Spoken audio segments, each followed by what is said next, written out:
திருமண வாழ்க்கைங்கிறது இந்த பையனுக்கு இந்த பெண் தான் சொல்லி ஏற்கனவே கடவுள் போட்ட முடிச்சுங்க.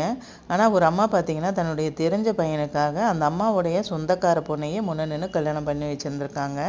ஆனால் அந்த கல்யாணம் ஆனதுக்கப்புறம் அந்த பெண்ணை அடிக்கடி சொல்லியிருந்திருக்காங்க, நான் பார்த்து உன்னை கல்யாணம் பண்ணி வச்சேன், அதனால தான் நல்லாவும் இருக்க வசதியாகவும் இருக்க அப்படின்னு சொல்லி அடிக்கடி சொல்லிட்டு இருந்திருக்காங்க. அதுவே அந்த பெண்ணுக்கு மன உளைச்சலாக இருந்திருக்கு. ஒரு நாள் கோயில் திருவிழாவில் ஊரே கூடியிருக்கிற டைமில் அதே வார்த்தையை அந்த பெண்ணை பார்த்து அந்த அம்மா சொல்லியிருக்காங்க. அப்போ தான் அந்த பொண்ணுக்கு கோவம் வந்திருக்கு. எனக்கு திருமண வயசு கூட ஆகலை, எங்கள் அப்பா இல்லைங்கிற ஒரே காரணத்துக்காக நீங்கள் பெரிய குடும்பத்தில் என்னை கல்யாணம் பண்ணி வச்சிங்க. இருந்தாலுமே நான் அட்ஜஸ்ட் பண்ணிட்டு இருந்தேன். எப்பெல்லாம் பிரச்சனை வருதோ அப்போல்லாம் எங்கள் அம்மாவோட முகம்தான் ஞாபகத்துக்கு வரும். அதனால் நான் விட்டு கொடுத்து போய்கிட்டே இருப்பேன். இதுவே பிரச்சனைகளை பார்த்து நான் வாழ்க்கையவே விட்டுட்டு போயிருந்தேன்னா அன்னைக்கும் இதே வார்த்தையை சொல்லுவீங்களா?